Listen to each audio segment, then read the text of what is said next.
Now the growth of British influence. The kingdom of Mysore and Maratha were the strongest rival of the British during the second half of the 18th century.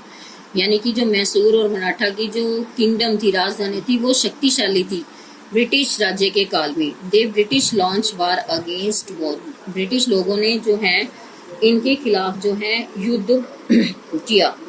War with Mysore, Mysore के साथ युद्ध। Hyder Ali and Tipu Sultan were powerful ruler of Mysore. They oppose British. Mysore control a large part of spice trade. वो हैदर अली और टीपू सुल्तान एक powerful शासक थे। वो British सरकार के विरुद्ध थे क्योंकि उन्होंने एक स्पाइस ट्रेड यानी मसालों के व्यापार पर बहुत बड़े भाग पर अधिकार किया। Tipu in particular did not want the British to trade in this region. Tipu Sultan चाहता था कि वो इस रीजन से हट जाएं, व्यापार ना करें। He was also close to French some times which the British did not like. यानी ये ब्रिटिश लोगों को पसंद नहीं था। Between 1766 and 1799 4 war were fought between Mysore and British. यानी कि 4 युद्ध लड़े मैसूर और ब्रिटिश लोगों ने। In 1799 during the course of 4th Anglo Mysore war the British defeated. चौथे युद्ध में ब्रिटिश हार गए। Tipu Sultan he proudly declare that is war better to die like a soldier. इसमें उसने डिक्लेयर किया कि एक सोल्जर की तरह मरना अच्छा है than to live miserable depended on the infidel. यानी इनके अधिकार में रहकर जीने से अच्छा एक सोल्जर की तरह मर जाना अच्छा है। In the list of their pension Raja and nawabs.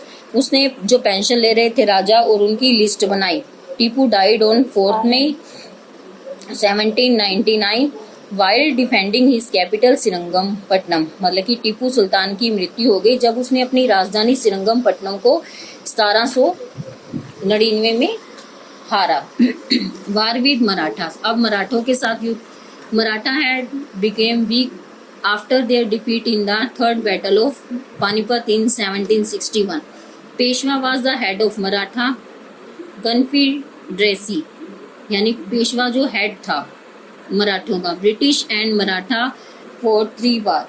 और इन्होंने जो है आपस में कितने 3 युद्ध लड़े।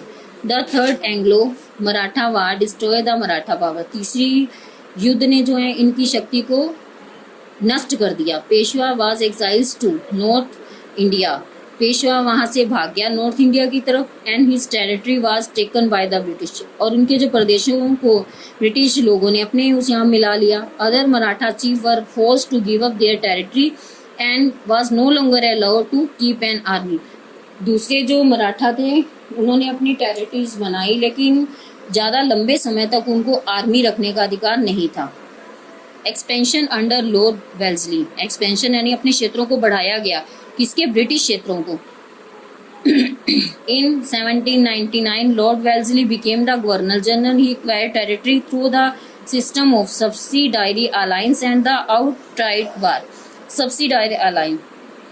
The system of forming subsidiary alliance was a very clever move by British to take advantage of the rivalry among the Indian rulers. ये मतलब कि एक बहुत ही सोचा समझा सिस्टम था जिसमें ब्रिटिश लोगों ने अपनी एडवांटेज यानी अपने लिए लाभ और भारतीयों के लिए राइवल यानी भारतीयों के लिए प्रतिद्वंदी के रूप में उभर कर सामने आए। They ask the ruler to accept the paramountcy of the British and sign a subsidiary treaty with them.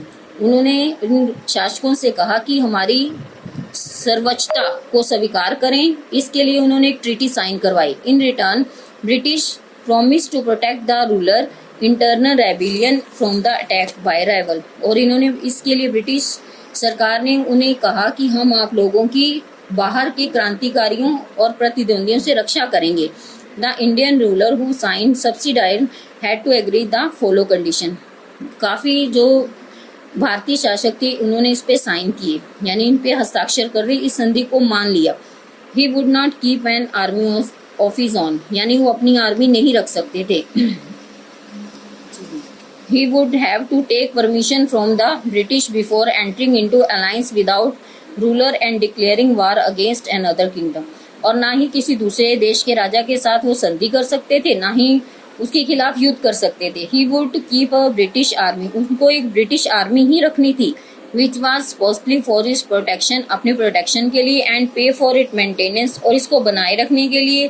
The ruler also keep part of his territory to the British instead of maintaining British army, मतलब कि जो ruler थे वो अपने army को सुरक्षित रखने के बजाय जो है ब्रिटिश आर्मी को सुरक्षित मेंटेन रखने के लिए ब्रिटिश आर्मी को जो है पैसे देते थे, या उन्हें बनाए रखने के लिए जो भी उन्हें कर या टैक्स पे करने होते थे वो देते थे उन्हें।